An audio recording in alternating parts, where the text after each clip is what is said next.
Hello, and welcome to Art Lounge.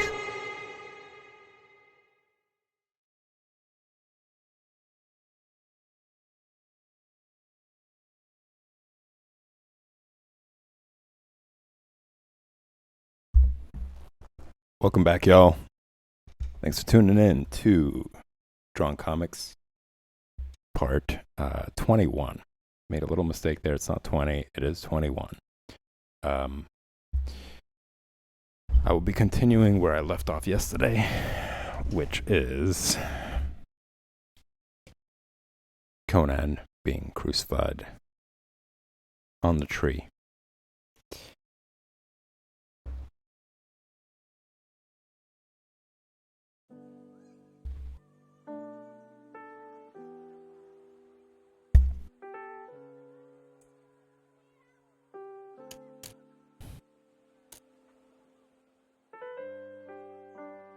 After he was discovered, he was trying to infiltrate the cultist and cult members. He was discovered, and this is his punishment by more psychopaths.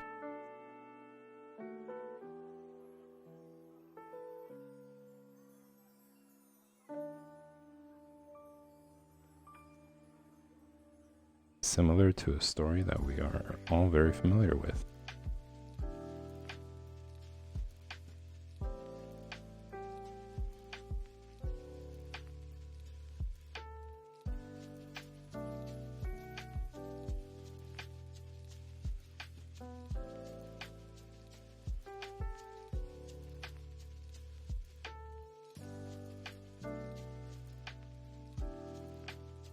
A bunch of people got brainwashed, decided to follow the orders of some psychopath, and tried to get rid of someone who is very powerful and didn't succeed.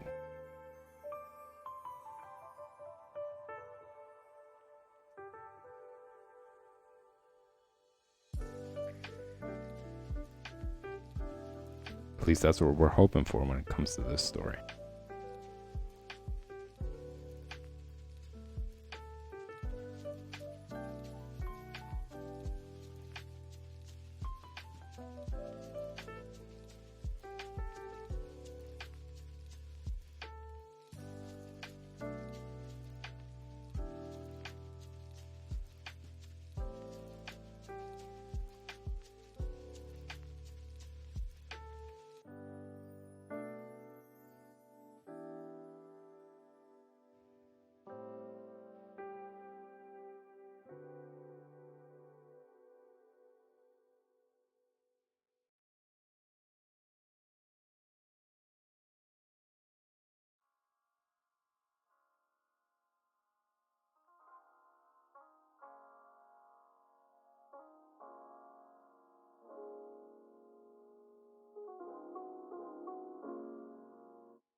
So, for those of you just tuning in, there is going to be some exciting news tomorrow.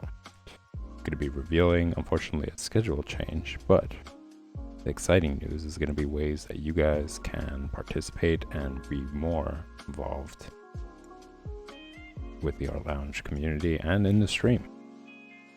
So make sure you mark your calendar. Remember that tomorrow, pretty much for each stream, I'll be making this announcement and talking about it more.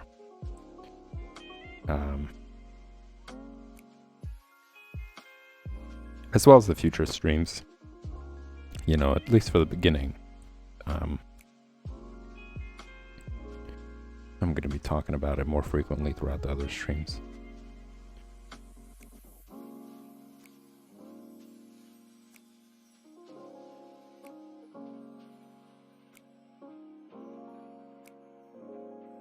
But for those of you who are curious about the schedule, it is going to be in the evenings from now on, just in the evenings. I got other projects that I'm working on that are just going to get in the way in the afternoon. But it will be divided into 5 days. So on Monday, I'm trying to decide actually, and this is something that I wanted to see what you guys think.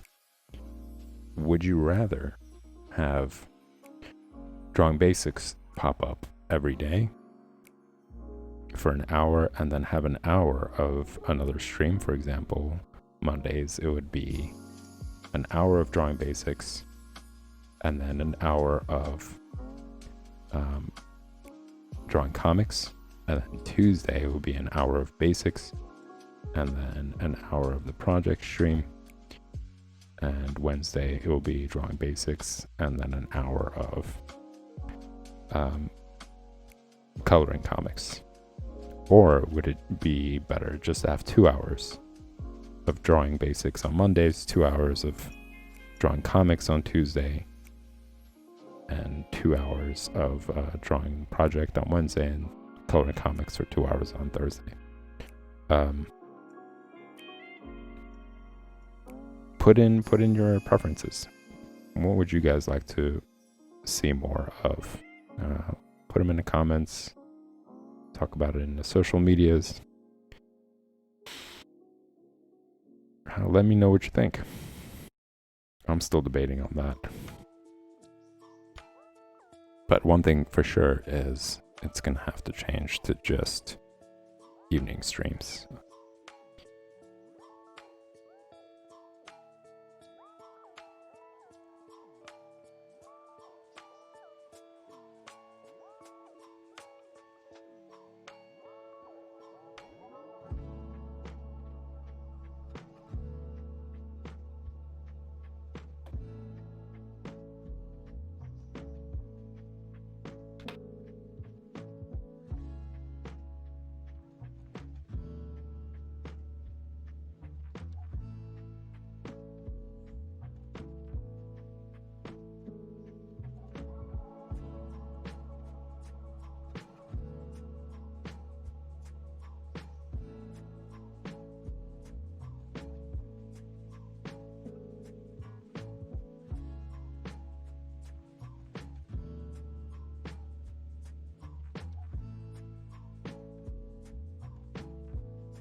Even slight little suggestions, like this, for example, on this chest, I find to be really important because they just show curvature. You know, you don't want to avoid that. It's such an important part, especially if you're trying to show certain muscles. And they help with perspective as well. Like if you don't include that curvature, then the muscles just look off. You know, it looks like one massive muscle when really it's divided into the chest area and the arms. So like including this little line divides the shoulders and lets you know like this is where the chest is. So he is so great at anatomy. He's able to just manifest this entire figure in proportion in relation to all the muscle groups together. And he's proven throughout the entire comic how well he's able to do that.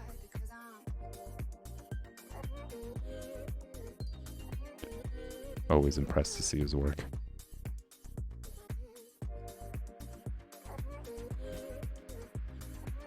Really marveled at it. Like it's just so well done.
just more examples. If you guys are part of the previous stream where I was just talking about muscle groups and the really technical drawings of like the muscles past skin layer, and like really seeing them for what they look like.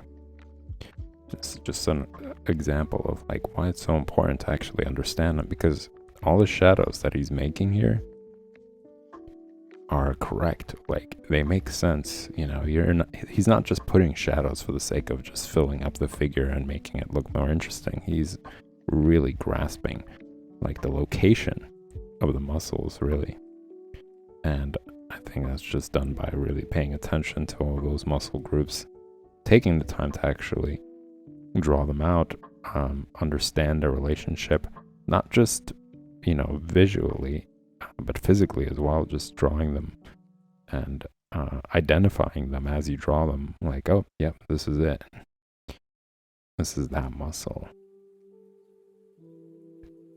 It's challenging, you know. I'm still learning, and that's one of the reasons why I'm streaming it as well. It gives me an opportunity to actually learn the muscles as well, relearn them, solidify them more in my imagination. You don't have to really pronounce and know all of them, but just creating that understanding in your mind's eye, you know, in your imagination. That's what I mean when I say mind's eye, is being able to recognize those muscles is really the goal there.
Oops, way too much.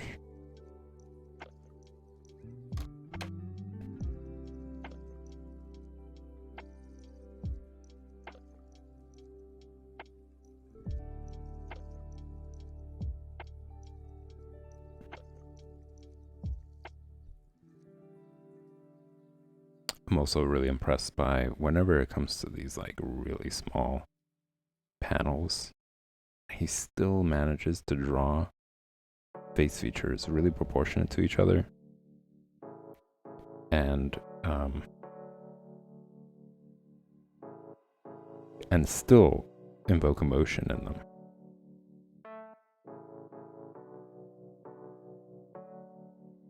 So tiny little dot for nose, tiny little dot for eyes, but they still show like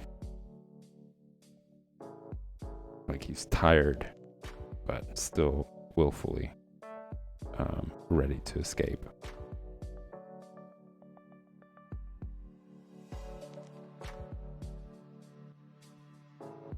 And that's just with a couple of lines and a couple of dots here and there.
And it really shows, actually,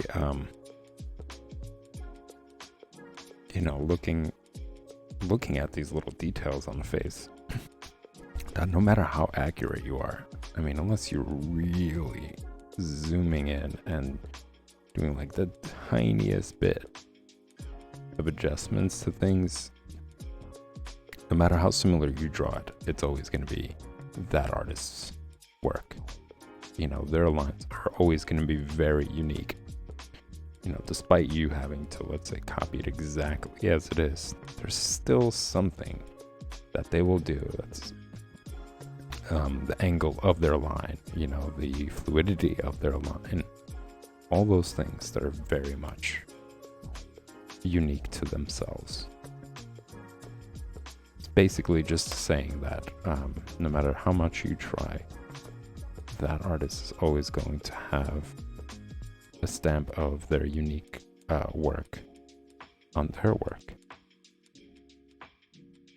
And I think that's great. I think that's something really cool, actually. And that's beautiful about illustration as well. And the lines that people make when they draw is that they are very much unique.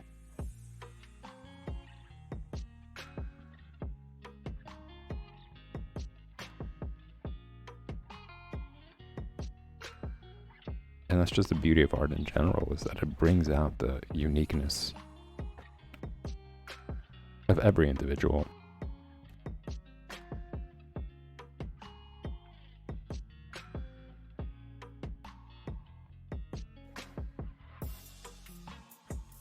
No process is exactly a replica of another. Despite the outcome might looking the same, I think that still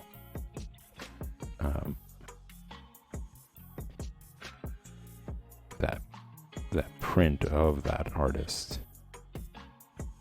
is going to be there.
I think for me personally, when it comes to my own work, I'm not really sure if I'm actually gonna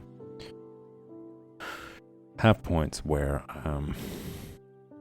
my characters or my figures are gonna need this level of anatomy, but I do enjoy drawing it. I think that this is something that I've mentioned in the other streams as well. It's a perfect way to exercise multiple things. Hand-eye coordination, you're getting better at that because you are paying attention to so many little details and you are taking note of, how all that creates the anatomy. And anatomy is a great way to get better at drawing because you can't fudge things. When you draw something off, when you draw the head too small, when you draw the arm too big, all those things show. So it requires for you to really pay attention and really make the right decisions and train your ability to recognize details.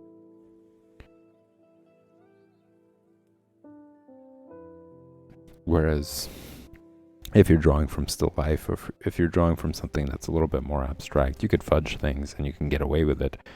So you never really set yourself the challenge beyond your comfort zone. The reason why we fudge things, or we try to take shortcuts when we're drawing hands, for example, and people draw like popsicle sticks instead of actually paying attention to like the joints, is because we want to stay in a comfort zone. So we want to make sure that we draw something that brings us good results or makes us feel good, but it doesn't really help excel our drawing and our abilities and our ability to recognize certain things. And make that the new standard for our drawings.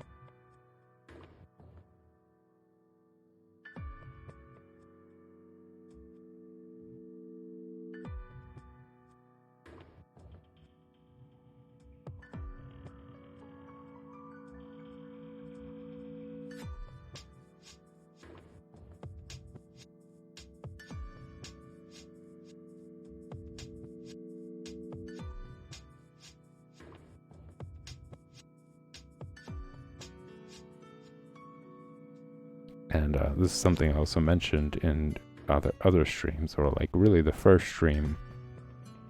I believe it was drawing comics, but I brought up Picasso as an example. Like if you look at his earlier work, like really early work, when he was younger, he studied the figure. And what we know Picasso for is like really abstract, in some ways, compared to, let's say, heavy anatomy or anything, more simplified face features for eyes and nose and fingers and mouth. They're all just really exaggerated, different, distorted kind of drawings. But if you see his early work, he spent his time really understanding like anatomy, understanding proportion in a human figure. He drew realistic portraits of people for that very reason, because that allows you to really train your eye, really see details, draw lines that otherwise you wouldn't really challenge yourself to do, because, for example, if you were not to draw this part of the chest or the rib cage, and you were to draw it flat, it would change the entire image, and it wouldn't, the drawing would just look off. So because you're required to draw these certain lines specifically, it makes your hand more flexible, right? Able to do more things. Just think of it as like in exercising, when you first start out, you're pretty stiff, right? You're not really able to touch your toes, but the more you exercise, the more you do these stretches and you vary the stretches, the more and more you become flexible. And then eventually you're able to do. So it's the same idea here. You're doing these exercises, you're making these lines so that your hand becomes more flexible. It is able to actually make these curves. And as simple as that sounds, that's really a big problem for people who are just starting out. They're not able to really control their hand. Their hand isn't flexible enough to do these things.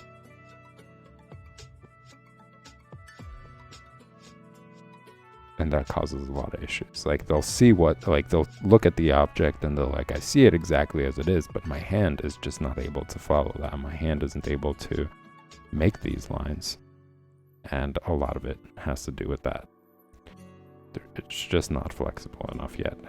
You haven't trained it enough to be able to really, first off, have that hand-eye coordination.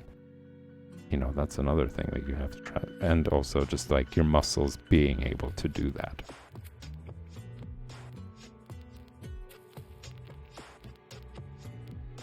So what I was talking about originally, I just don't know if I'm really going to incorporate it much, but it doesn't hurt. That's for sure. You know, it doesn't hurt to understand these muscles, draw all this stuff out. It doesn't work backwards. You know, by doing that, you're not going to get any worse. You're just going to get better.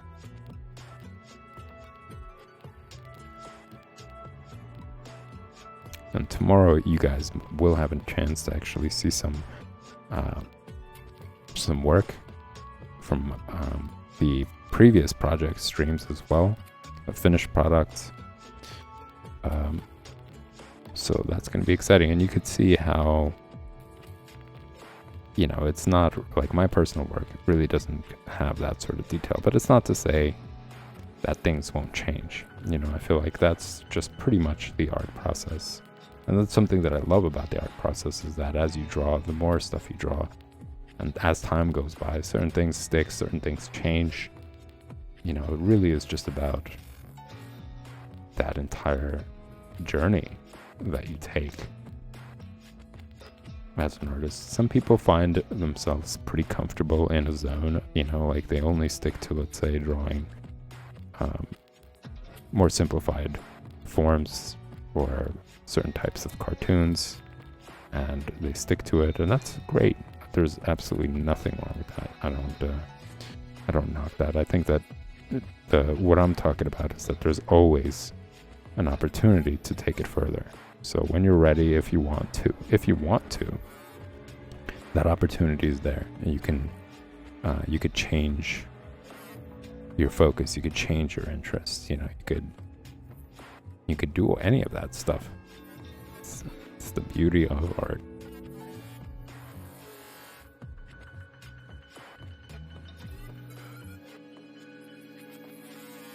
I think people get a little too tied to the title to a style in some ways, and then they're like too scared to change it, you know, and they're like, oh no, this is something that I've always done, this is me, you know, this is who I am. But it's not really what the process is like. You know, you're pretty much just setting those limitations. There isn't some external force that's preventing it. It's just you're saying, okay, I'm good at this chapter, you know, in my journey. I'm okay with just staying here. But it's never too late. It's never a closed opportunity to explore other things, to explore other interests. You know, you could go from being extremely heavy on anatomy and then just practice abstract work, you know, abstract painting, abstract drawing, because one day you just feel that really resonates with you at the time. That's something that you really enjoy doing. You know, when I think if you let go of this idea that it's a title of some sort, like I am now only an abstract artist, I'm now only a realist, like when you let go of it, you see how great it is in a sense to be able to just explore all these other avenues as well. You know, like one day it's great to just let go of all that stuff and see how you feel about taking your journey to a different place.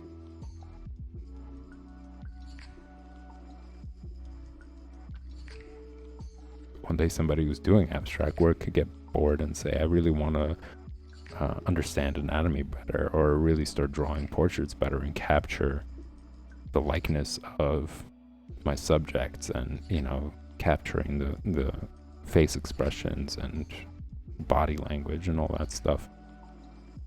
And instead of being like, well, I've always been an abstract artist, you know, I'm not gonna let go, they just jump into it, because essentially that's what it's about. It's just about the process. It's enjoying working with all these mediums, working with all these different tools, perspectives, views, emotions, feelings, excuse me, feelings, and putting them out onto whatever whatever medium you're working with. So if it's you know, whether it's you working with clay, or you working with paints, or you working with pencils, you know, it's just all these different opportunities to experience.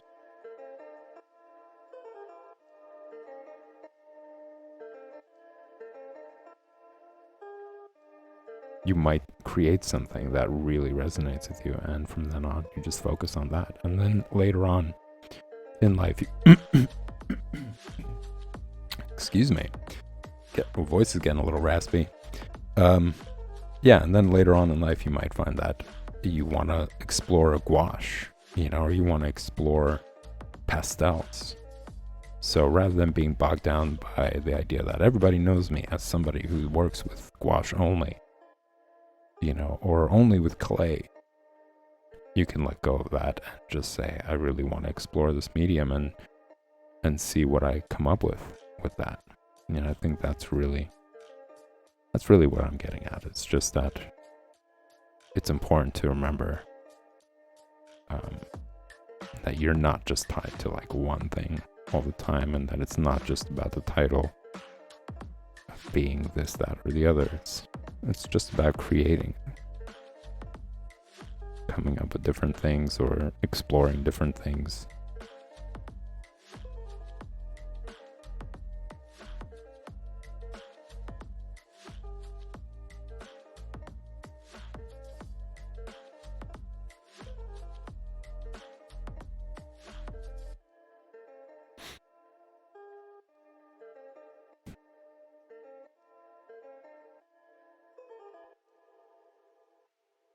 Just the biggest obstacle would be time.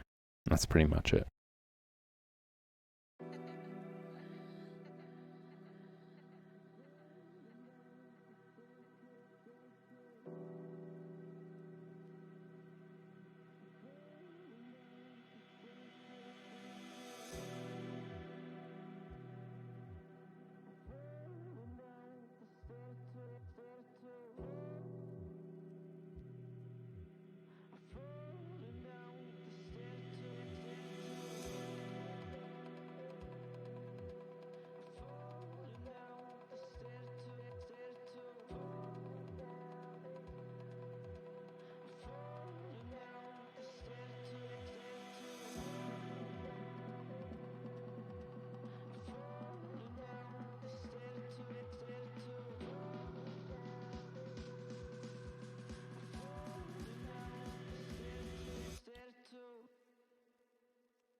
And with that said, ladies and gents, this stream is going to be coming to a close soon. We continue working on this a little bit more, but I will be back later on tonight at 8 p.m. Eastern Standard Time, same place, here at the Art Lounge on Twitch, to work on a new project. So if you guys missed it, I started a new one last night. You guys can tune in and check out the progress. I did a little bit more work, actually. I stayed up a little bit later than I should have.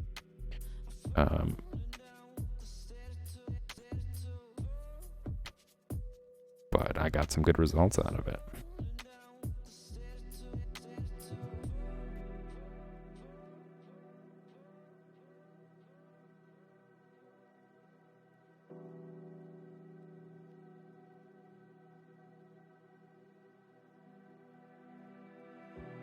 So tune in then, 8 p.m. Eastern.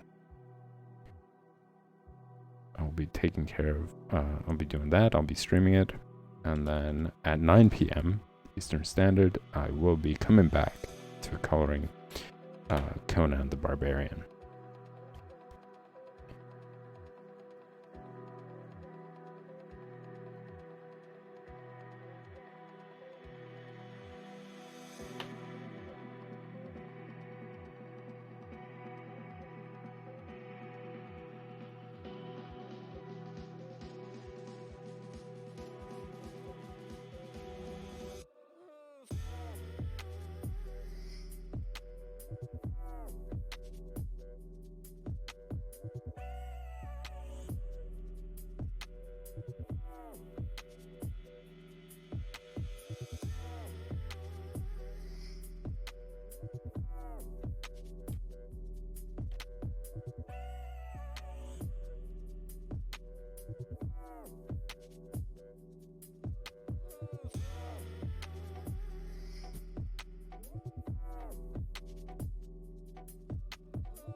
It's funny to think that when I first started out this panel, I was like, oh man, this box is gonna block out all this detail, and it turns out to be the opposite. Where it's not gonna block all this detail, and I'm gonna have to shift things over. Turns out it's actually blocking more than I'd like.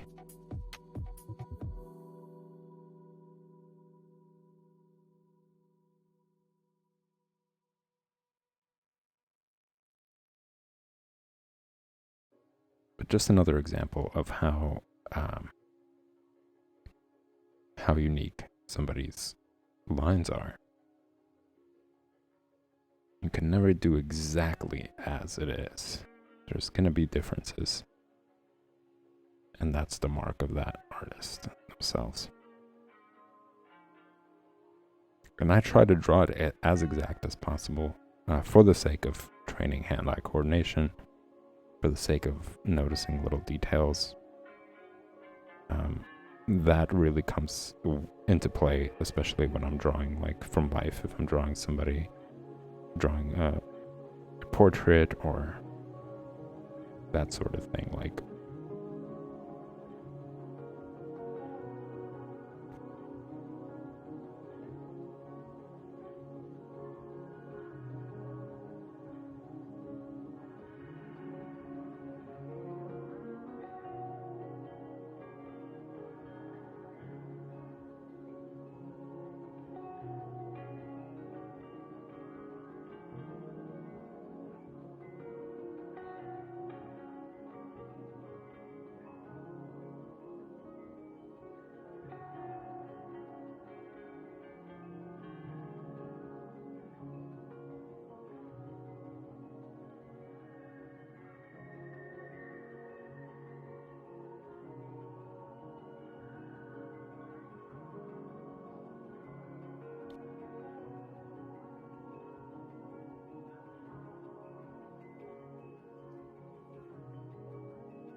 and it also is useful for other things as well. Like if you want to improve your own drawing, like how do you notice where you need to improve on?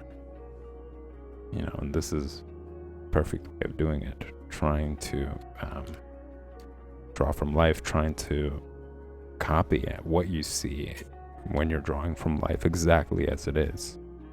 So that when you sit down and you draw from your own imagination, you could pull from that and know that it looks, you know, I noticed this little detail on a building that made it look really cool. And now you include it in your drawings when you draw buildings, and it adds more character to it because you've trained your eye to see little details, right? So just examples of how it all kind of ripples through, no matter what you choose, whether it's like, let's say you're doing architecture or you're drawing the human figure, they all kind of pave the way for each other in a sense.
All right, everyone. Thanks for tuning in. It was a blast, as always. And check back later tonight at 8 p.m. Eastern. I will be streaming more then. If you enjoy the content, click that subscribe button. Click the like button. I feel like I'm a robot kind of saying it, but it is important to just remind you guys. I'm sure you got other things on your mind. Yeah, those both will go a long way in helping the stream. So with that said, I'll see you guys very soon.